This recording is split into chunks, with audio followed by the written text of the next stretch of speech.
How's it going, guys? It's Kyle with Dirt Bike Channel. Thanks for tuning in. Thanks for listening.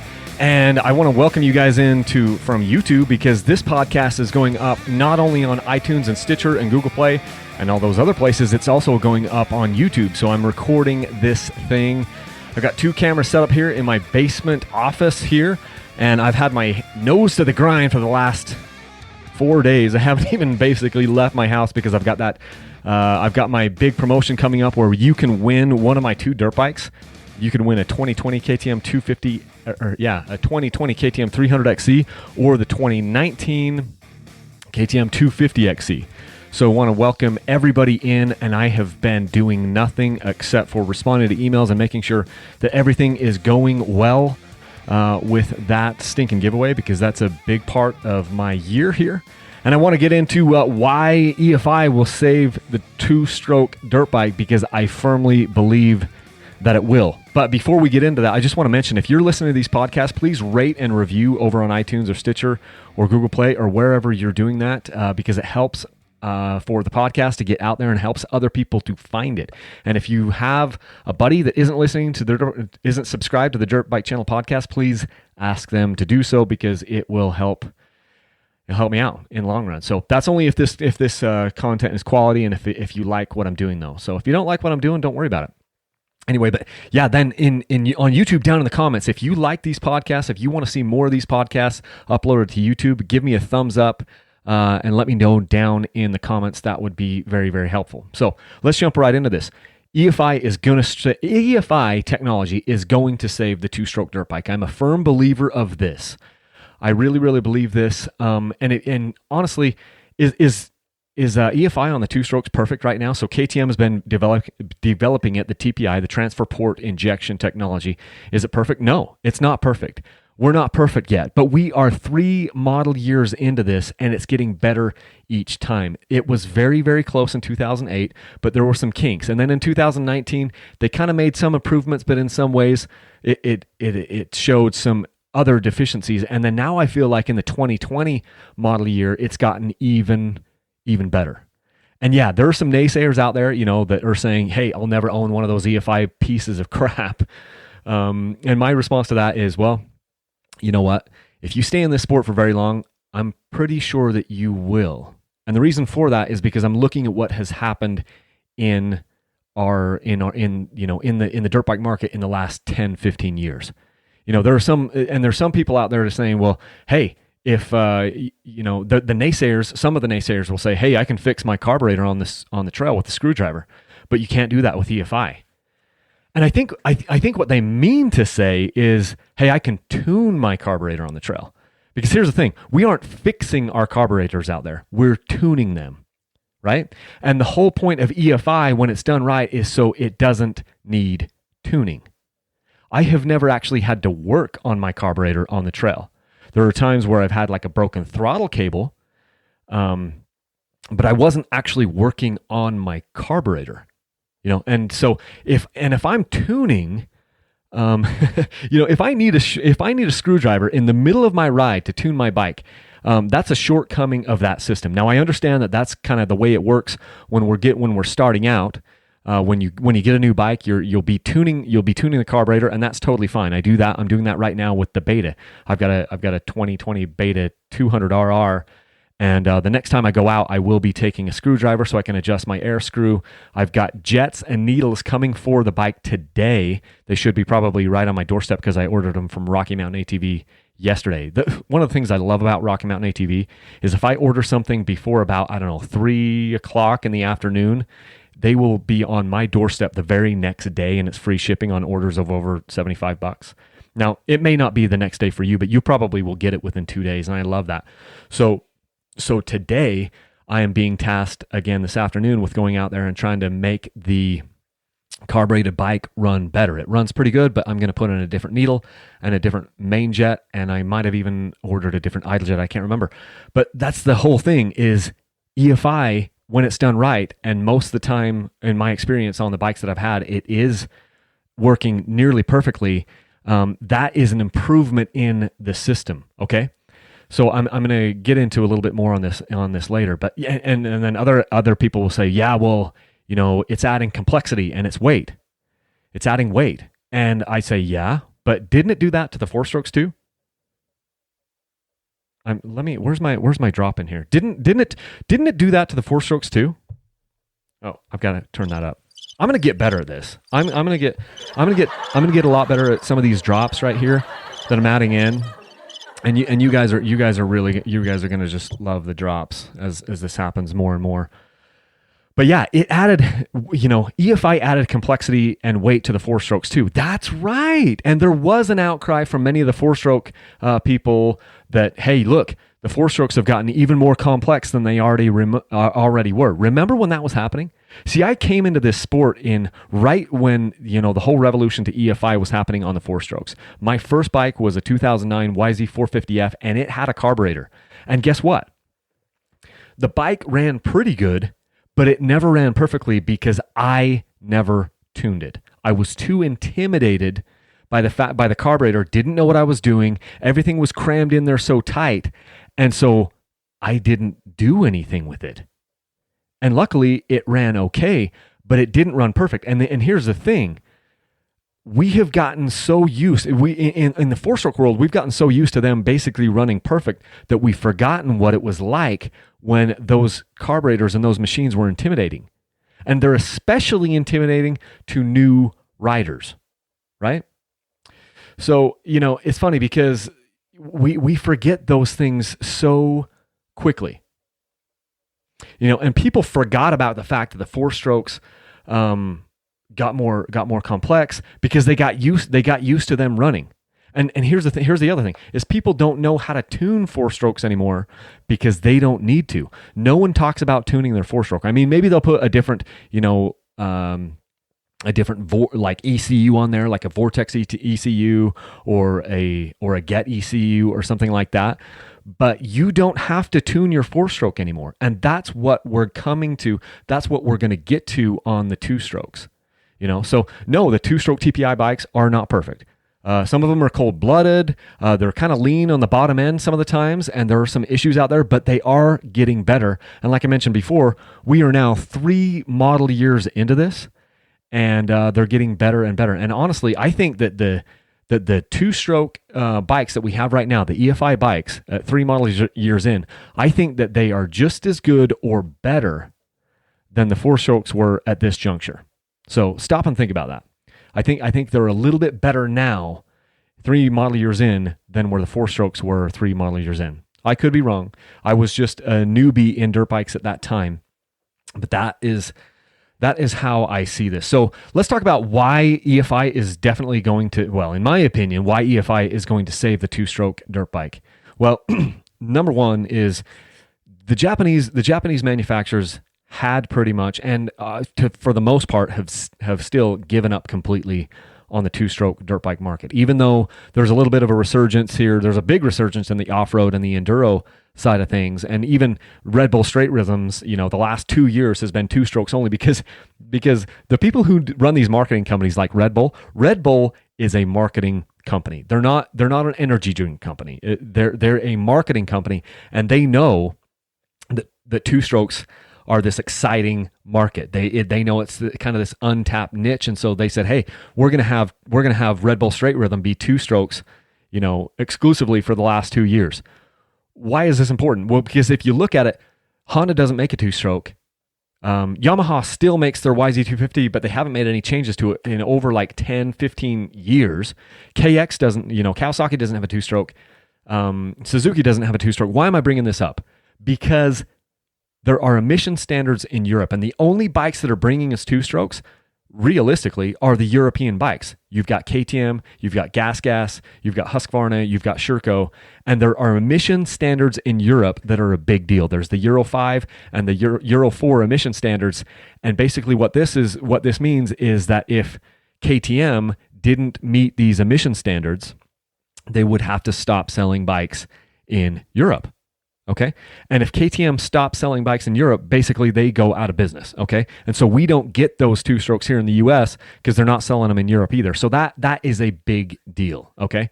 So because of the TPI, so then they're like, the only way we can get through this, the only way we can do this that we know of is to control the oil and control the fuel going in there. We've got to control all that so that we can make the bike run leaner, run a lot less oil at those low RPMs, because your bike doesn't need to be 60 to 1 at idle.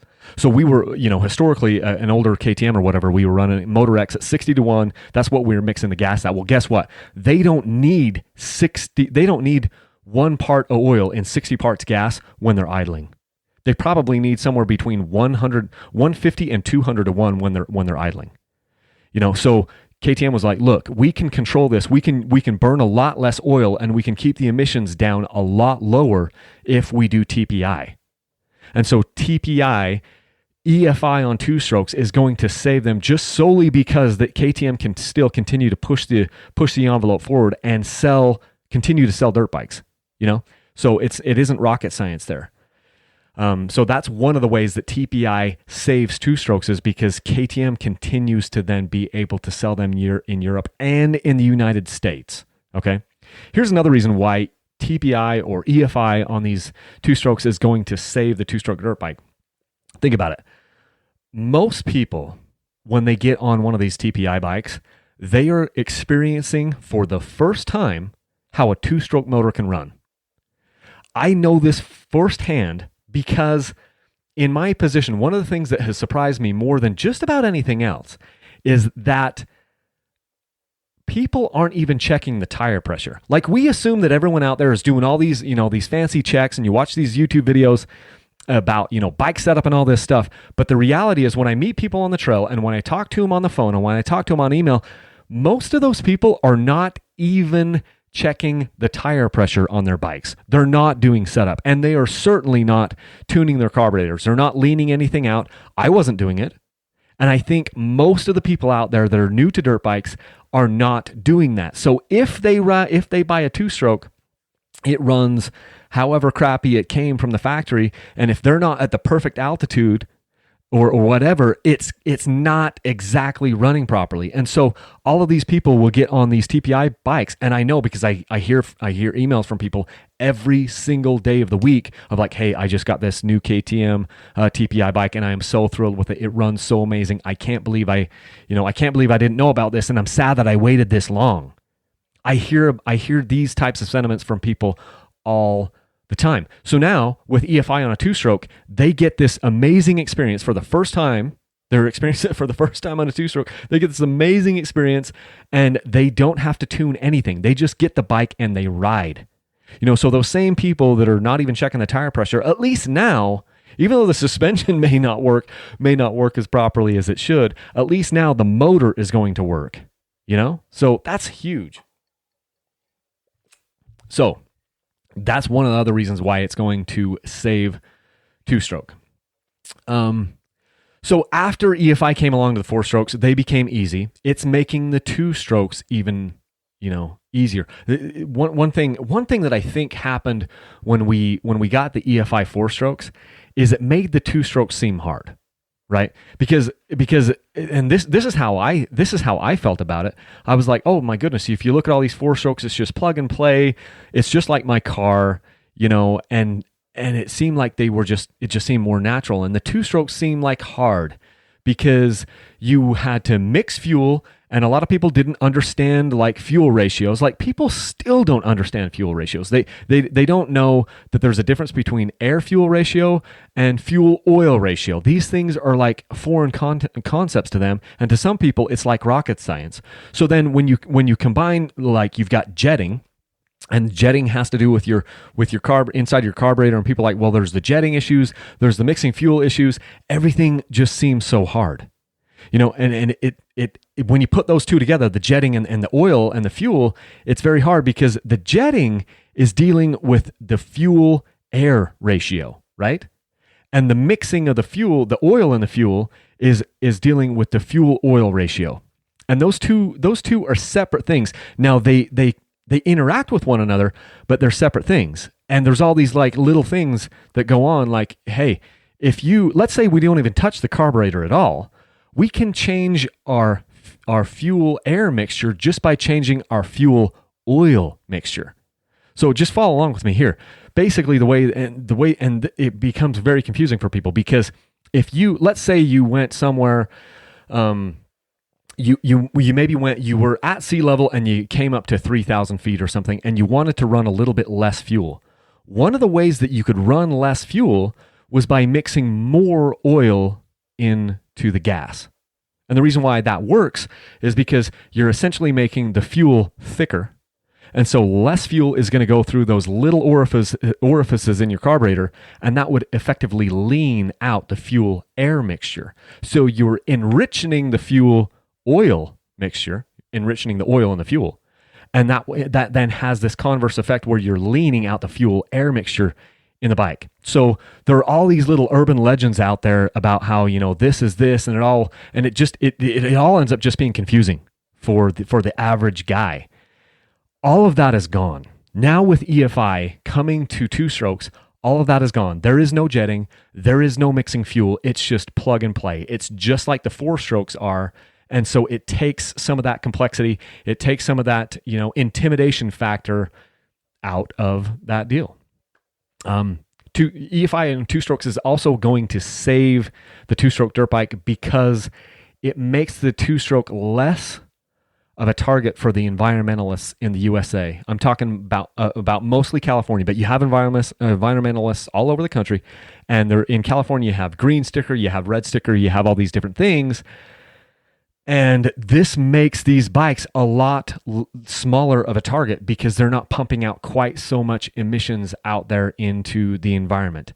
And it's going to be easier to get a green sticker, TPI bike than it is to get a green sticker carbureted two-stroke bike. I'm sure of it. Now, I think it's a stupid argument because if you look at this, and I have this conversation with people all the time. If you look at this, you've got 100 lawnmowers for every dirt bike. In fact, you might have 500 lawnmowers for every dirt bike. So if we're so concerned about the emissions put out by these small engines, it's just kind of hypocritical to only look at the dirt bikes because there are lawnmowers out there, there are line trimmers out there. Think about it. Every single person on your street probably has a lawnmower and a line trimmer, a weed eater. And it's highly probable that weed eater is a two-stroke. And it's kicking out just as much emissions as anything else.